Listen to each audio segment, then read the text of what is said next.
अस्सलाम वालेकुम बच्चों, मैं आपके केमिस्ट्री टीचर मोहम्मद अदनान सुल्तान।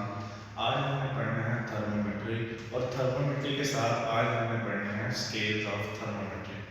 अगर मैं थर्मोमेट्री की बात करता हूँ, थर्मो का मतलब होगा टेम्परेचर और मेट्री का मतलब होता है मेजरमेंट। इसमें हम टेम्परेचर को मेजर करते हैं। तो एक बड़ी सिंपल सी डेफिनेशन है कि the art of measuring temperature of substance, एक ऐसा आर्ट जिसमें हम सब्सटेंस का टेम्परेचर मालूम करते हैं, वो कहलाता है थर्मोमेट्री। अब हमारे पास तीन तरह के स्केल्स हैं, तीन तरह की स्केलिंग की गई है या तीन तरह की ग्रेजुएशन की गई है। सबसे पहली हम कहते होते हैं उसे सेंटीग्रेड स्केल या सेल्सियस स्केल। दूसरी हमारे पास कहलाती है फ़ारेनहाइट स्केल और थर्ड हमारे पास कहलाती है केल्विन स्केल या एब्सोल्यूट स्केल। तो अगर मैं सेंटीग्रेड स्केल की बात करता हूँ तो सेंटीग्रेड स्केल को हम सेल्सियस स्केल भी बुलाते हैं और अलेक्जेंडर सेल्सियस साइंटिस्ट का नाम है और ये ऑस्ट्रियन केमिस्ट है। ओके, ऑस्ट्रियन केमिस्ट है और इसे हम डिग्री सेल्सियस में रिप्रेजेंट करते हैं। और सेंटीग्रेड का मतलब होता है सेंटम यानी 100। और ये जो टेम्परेचर स्केल्स हैं थर्ड वर्ल्ड कंट्रीज में यानी लार्जेस्ट कंट्रीज में इसे क्या किया जाता है, यूज किया जाता है। उसके बाद हम बात करते हैं फ़ारेनहाइट स्केल की। हमने स्टडी करना है फ़ारेनहाइट स्केल को। गैब्रियल डैनियल फ़ारेनहाइट ये एक फ्रेंच साइंटिस्ट है और फ़ारेनहाइट स्केल को हम डिग्री फ़ारेनहाइट से रिप्रेजेंट करते हैं। और मेडिकल साइंस में फ़ारेनहाइट स्केल को बहुत ज़्यादा इस्तेमाल किया जाता है। लाइक अगर हमें बुखार हो जाता है तो उस बुखार को मालूम करने के लिए लाइक हम कहते हैं कि हमारी बॉडी का टेम्परेचर 98.6 डिग्री फ़ारेनहाइट है। एक्चुअल में वो जो बुखार फीवर जो हम मालूम कर रहे होते हैं वो फ़ारेनहाइट में कि 102 पर बुखार है, 103 पर बुखार है या 101 पर बुखार है। एक्चुअल में वो जो स्केल हमारे पास होता है वो हमारे पास होता है डिग्री फ़ारेनहाइट। ओके, उसके बाद हमने बात करनी है केल्विन स्केल की। केल्विन स्केल हमारे पास एब्सोल्यूट स्केल भी कहलाता है। एब्सोल्यूट का मतलब होता है इंतहा दर्जे का, मतलब पीक, यानी ऐसा कह लो एब्सोल्यूट स्केल या इंतहा दर्जे का मतलब क्या ले सकते हैं। और ये टेम्परेचर कोई बॉडी या कोई सब्सटेंस कब अचीव करता है। तो हमने पढ़ा था कि जब मॉलिक्यूलर मोशन सीज कर जाती है, जब भी किसी सब्सटेंस की या बॉडी की या गैस मॉलिक्यूल्स की मॉलिक्यूलर मोशन सीज कर जाएगी यानी रुक जाएगी, वो जो टेम्परेचर कहलाएगा वो कहलाया जाता है एब्सोल्यूट टेम्परेचर। और वो हमारे पास होता है 0 केल्विन। अब आप खुद देखो ये स्टार्ट ही कहाँ से हो रहा है, 0 से हो रहा है। अगर मैं टेम्परेचर को बढ़ाता हूँ तो काइनेटिक एनर्जी बढ़ेगी, काइनेटिक एनर्जी बढ़ेगी तो डेफिनेटली टेम्परेचर बढ़ जाएगा। अगर मैं टेम्परेचर को बढ़ा देता हूँ गैस के मॉलिक्यूल की काइनेटिक एनर्जी बढ़ जाती है, इसमें कि उसकी स्पीड बढ़ जाती है। तो इस तरह उसके टेम्परेचर में भी इजाफा होगा। वो 1 केल्विन से 2 केल्विन से 3 केल्विन से 4 केल्विन से ये कभी भी 0 से नीचे नहीं जाता। यानी कि ऐसा समझो कि ये एब्सोल्यूट टेम्परेचर पुकारा भी इसीलिए जाता है। उसके बाद लॉर्ड केल्विन साइंटिस्ट का नाम है और एक ब्रिटिश साइंटिस्ट है। वेरीफाइड चार्ल्स ला ने से बड़ा सक्सेसफुली वेरीफाई किया। उसके बाद एसआई यूनिट, ये हमारा जो है वो एमसीक्यूज के हवाले से बड़ी इंपॉर्टेंट लाइन कि एसआई यूनिट जो है वो टेम्परेचर का हमारे पास कौन सा है, केल्विन होता है। उसके बाद इसे भी हम साइंटिफिक वर्क के लिए क्या करते होते हैं, इस्तेमाल करते हैं। क्लियर। उसके बाद हम इसे अगर मैं दो तीन बातें मजीद करूँ तो आपने अच्छे से याद रखनी है कि हमने यहाँ बात की सबसे पहले सेल्सियस स्केल की, उसके बाद हमने बात की फ़ारेनहाइट स्केल की, उसके बाद हमने बात की केल्विन स्केल। ठीक है, तो सेल्सियस के साथ हमने डिग्री सेल्सियस लगाया, फ़ारेनहाइट के साथ हमने डिग्री फ़ारेनहाइट लगाया। लेकिन जो हमारे पास केल्विन स्केल होता है इसके साथ हम डिग्री नहीं लगाते क्योंकि वो ऑलरेडी एब्सोल्यूट से स्टार्ट हो रहा है, इससे कम वो स्टार्ट नहीं हो सकता, इसलिए हम यहाँ केल्विन के साथ जो है वो डिग्री नहीं मेंशन करते होते।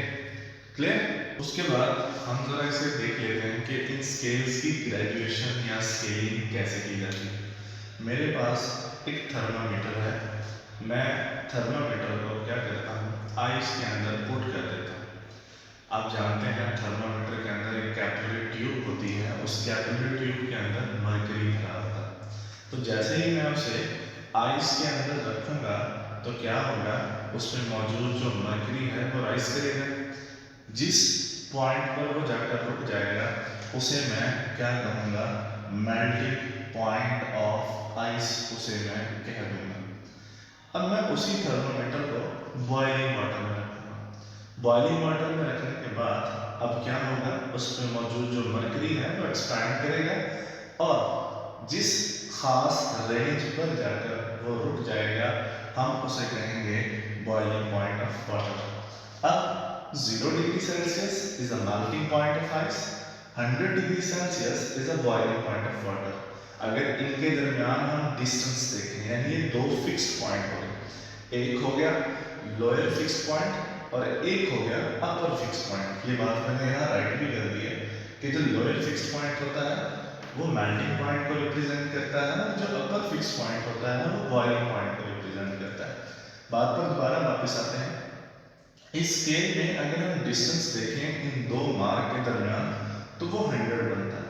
अब हम इस 100 इक्वल पार्ट, यानी जो 100 है हम उसे डिवाइड करते हैं 100 इक्वल पार्ट्स में, जो गैप आ रहा है वो हर एक पार्ट हमारे पास बराबर आएगा 1 डिग्री सेल्सियस के।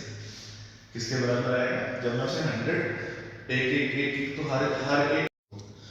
तो उसके बाद हमने क्या किया, मार्क किए। ऐसे ही केल्विन में जब हम गए तो 273 केल्विन पर हमने लोअर मार्क किया और अपर मार्क किया 373 केल्विन पर।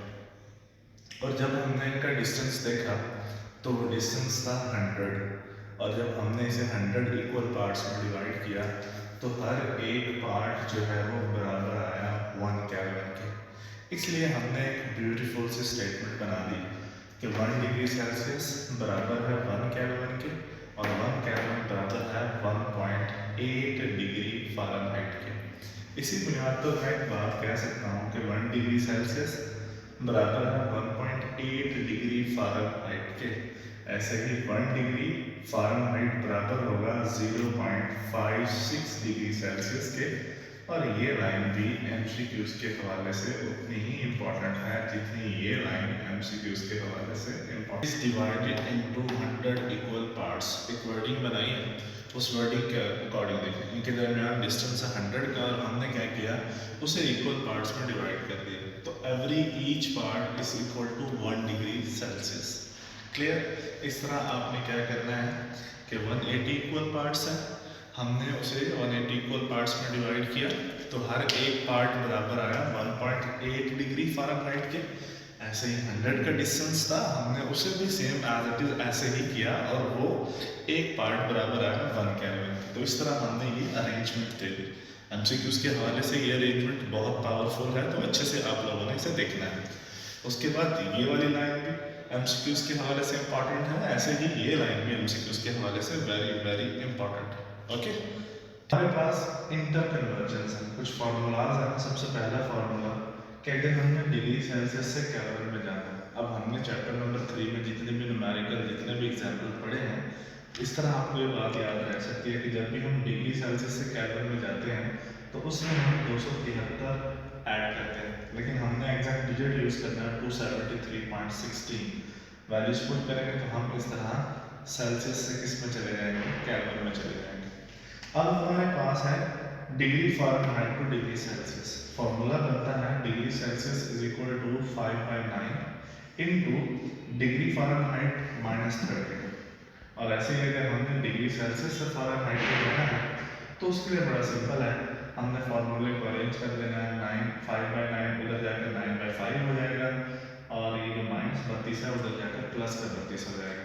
इस तरह हमारे पास ये 3 इंटर कन्वर्जन आ गए, degree Celsius to Kelvin, degree Celsius to Fahrenheit, Fahrenheit to degree Celsius. ठीक। उसके बाद हमारे पास नेक्स्ट एमसीक्यूज है, which of the following temperature is common on degree Celsius and Fahrenheit. वो टेम्परेचर हमारे पास होता है -40। इसका मतलब ये है कि -40 डिग्री सेल्सियस बराबर होता है -40 डिग्री फ़ारेनहाइट के। और बच्चों ये लाइन भी एमसीक्यूज के हवाले से वेरी वेरी इंपॉर्टेंट है। एक और MCQs, which are the following is incorrect statement, इनमें से किसकी इनकरेक्ट स्टेटमेंट है? 1 degree Celsius is equal to 1 Kelvin, sir ये ठीक है। 0 डिग्री सेल्सियस 273 केल्विन, सर ये ठीक है। -40 degree Celsius is equal to -40 degree Fahrenheit, ये अभी समझाई सर, ये भी ठीक है। डी ऑप्शन जो है वो गलत होगा कि 23 डिग्री सेल्सियस बराबर नहीं होगा 37 डिग्री सेल्सियस के। तो ये हमारा जो है करेक्ट ऑप्शन है।